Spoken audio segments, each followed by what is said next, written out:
Hey, how y'all doing? This is Mongo Slade, and today we're going to do another match commentary.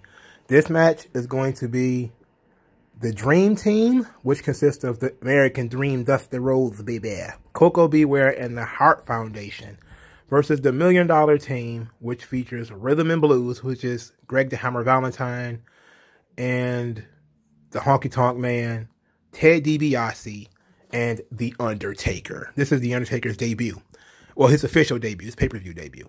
So we're going to start from the promo, from the opening promo, where Ted DiBiase and all the gimmicks, and these guys, they got so much color. Look at how much color the Honky Tonk Man is like.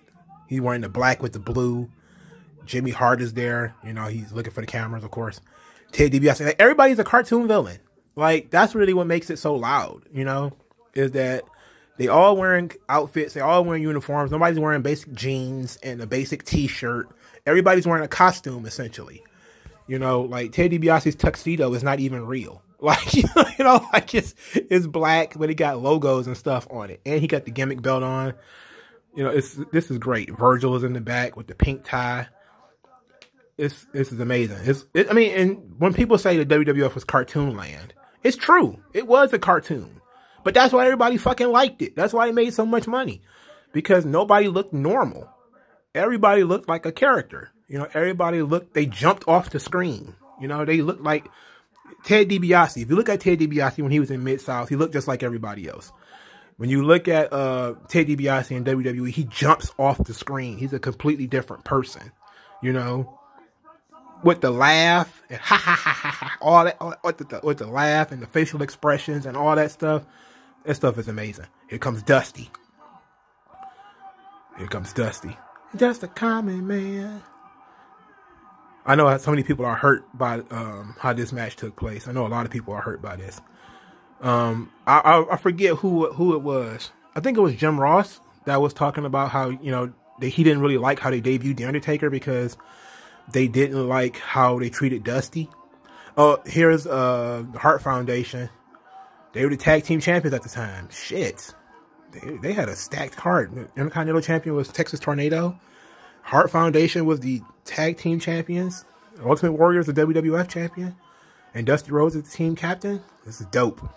I like I don't know how I feel about the Dusty Rhodes Ted DiBiase feud. I felt like they were trying to recreate the Dusty and Flair feud. But it didn't really come across the same because Dusty couldn't beat Dusty. So it was like, it came across weird because Dusty couldn't beat Dusty. Look at the Hitman, young Hitman at that. So Bret had to be like, what, 30 in this, 31 or something here? That's, yeah, because Bret had to be like 33 here. Yeah, he was over 30. Because Bret was 35 when he won the title. Here come the gimmicks. I don't know why I call them gimmicks, but they are so loud. I saw an interview with Greg the Hammer Valentine was talking about this, how much he hated Rhythm and Blues. Like, he really did not like being in Rhythm and Blues because they made him dye his hair black. And he didn't want to be in a tag team with the Honky Tonk Man. He thought he was one of those guys who thought he still had something left in the tank. You know, even though it was clear Greg Valentine was washed. After he was Intercontinental Champion, he was pretty much washed. And he didn't wrestle a fan-friendly style anyway, if we're being honest. And there's no disrespect to Greg Valentine, but, you know, he didn't wrestle a fan-friendly style. And I love Ted DiBiase. This dude is amazing. And he's great. He's been great everywhere I saw him. You watch Ted DiBiase in Mid-South, he's great. But the $1 Million Man added such a new level of color to Ted DiBiase that is untouchable. It is untouchable. This is amazing. Ain't about to introduce the Undertaker. That sparkling black tux. Look how it shimmers. What was it made of? What was it made of? And who did his hair? I like the perfectly lined up beard, though. His beard is amazing. Oh, no. Here comes Brother Love. Ted DiBiase also put on some weight for this role, apparently.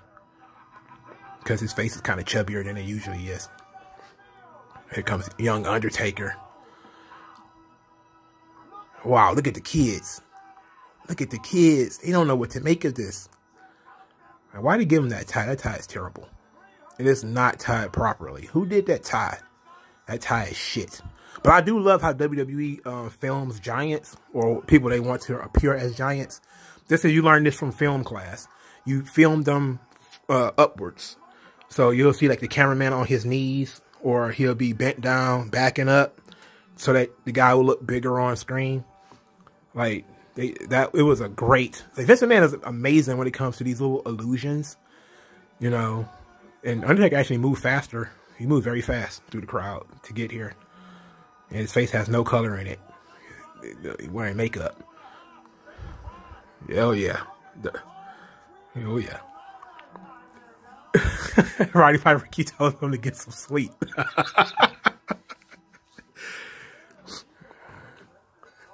Yeah, okay. I can only imagine how people thought that, you know, like, what do people think? That he was getting buried with this Undertaker thing?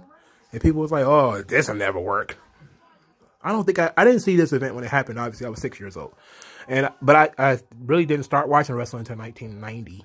You know, probably paying attention to what I was watching until 1992. So I didn't see this. But I saw Royal Rumble in 1990 because I was at somebody's house when they were playing.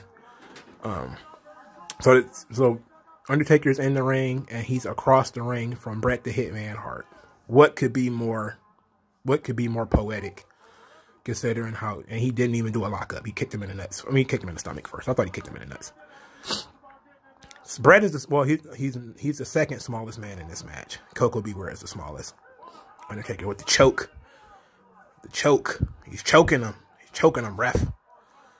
This is sort of and here comes the Anvil. Anvil's about to come in. The guy who they pretty much deleted from history. Whenever they talk about Natty, they talk about Uncle Bret, not Daddy, Jim the Anvil. So, it's got to be the drugs. Okay, here comes Coco Beware. Coco is actually pretty good. Like, if you've ever seen Coco Beware perform, like in a tag team or a solo, he was actually very good. The character he did in WWE doesn't do him justice. He's about to catch the first tombstone. Boom. And it was kind of botched. Too close to the ropes. And he put 1, 2, and Coco is out. See you later, Coco. See you around. This is awesome. This is awesome. And Ted DiBiase is over there. He's clapping. He's like, yeah, we're winning, baby. Okay, now Bret is back in there. Got to work with this oak tree. Oh, I like that. Here come Bret. Bret off the ropes. Bret. Yeah. Bret tagged in. Well, Undertaker tagged in Greg Valentine because Bret threw 3 punches. You're like, oh, he's going to fight back. I got to get the hell out of here. Okay, here comes Dusty and Greg Valentine. This is the main event anywhere, I guess. If you're in the NWA territory, it's a main event. And if you're in the WWF, it is exactly where it should be, in the second match. Because Dusty was pretty big at this point, man. His weight has gotten pretty out of control. Greg Valentine is in shape, but he's older too at this point. And that was a nice bump there from Greg. He took a bump for the bionic elbow, as you should. Here comes Jim the Anvil.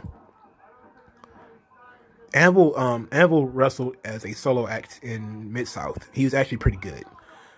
They teamed him up with Butch Reed down there. I believe it was Butch Reed they teamed him up with, and that's where he did a lot of his initial. He was really good down there. In WWE, I don't know what happened. He wasn't really all that great, and he did his part, of course, but he was so much better in Mid-South. I think it's because he gained some weight, you know, probably some muscle. But he was really good down in Mid-South. He wasn't called the Anvil yet either. Here comes the Honky Tonk Man, who is amazing for no reason other than he's a heat magnet. And sometimes being a heat magnet means more than being a great technical wrestler. He's like the Miz of his day. The Honky Tonk Man was more over than he should have ever been. Today, he'd probably get met with, you know, mostly silence. But back then, people hated the Honky Tonk Man. They just could not stand him. It's amazing. And it's crazy how he's the cousin of Jerry the King Lawler, and he's actually more successful in outside of Memphis, of course, than Jerry the King Lawler. As far as Power Slam 2, 3, the Honky Tonk Man has been eliminated. That sucks. Ted DiBiase comes in immediately. But as I was saying, the Honky Tonk Man was more successful in the WWE than Jerry Lawler. I shouldn't have said outside of Memphis. I should have meant more specific. He was more successful in the WWE. It was because of the gimmick, obviously. Jim the Anvil Neidhart beating the hell out of Ted DiBiase. Ted DiBiase taking great bumps as usual. A body slam, which is something you never see today. Here comes Dusty, because Dusty want to get him a piece of Ted DiBiase. Yeah, the 10 punch in the corner. I've heard a lot of people. Well, this is elbows too. The bionic elbows with the elbow pad on it, because Dusty didn't want to hurt himself, of course. You can see Dusty. I saw Dusty talking, which is rare. He just threw a drop kick. Wow. It's rare that you catch like the old guys talking in a match. It's very, very rare. 1, 2, Ted DiBiase kicked out again. This is good. And look, simple moves can mean so much, like a suplex or a body slam. You know, it's not just punching and kicking. You know, they're doing simple stuff. You know, it doesn't take much to do a vertical suplex. It doesn't take much at all. And then to go right into a headlock. But they actually Ted DiBiase taking more bumps in this match than I thought he would be. Oh, Virgil cheating. Boom, clothesline. 1, 2, 3. Oh, wow, he beat him with a clothesline. Are you serious? Anvil jumped right back up. Like, are you serious? Like, yeah, buddy, you got clotheslined. The devastating clothesline. It was kind of shitty, actually. But I love this. Ted DiBiase is bagging off. He's begging off because Bret Hart kicking his ass. So he's backing off. Now I like how they're telling the story where they spread out the eliminations. Like Undertaker didn't eliminate everybody. You know, Ted DiBiase got an elimination. You know, somebody from their team has lost. Dusty's working over Ted DiBiase right now. So it wasn't as bad as, you know, I haven't seen this match in a long time. It's not as bad as people have made it out to see. Like, people made it out like Dusty and them got squashed. It didn't, not really. They got an elimination. You know, they eliminated the Honky Tonk Man. So here comes Undertaker's coming back. So Undertaker about to take over on a down Dusty. Dang, he can jump. Okay. He had no muscle definition at all, though. Most of these guys don't, though. All the jacked was in the Ultimate Warrior match. Oh, the epic Undertaker throat punch. I missed the throat punch. He never went back to doing them joints either. After the purple gloves, he never went back to doing the throat punch. Greg the Hammer Valentine is still in there. I wondered, did Greg Valentine ever wrestle Bret Hart? And when would they have wrestled? And I'm pretty sure if they did, Bret Hart wasn't of a higher level enough babyface for it to matter. He probably just lost to Greg Valentine.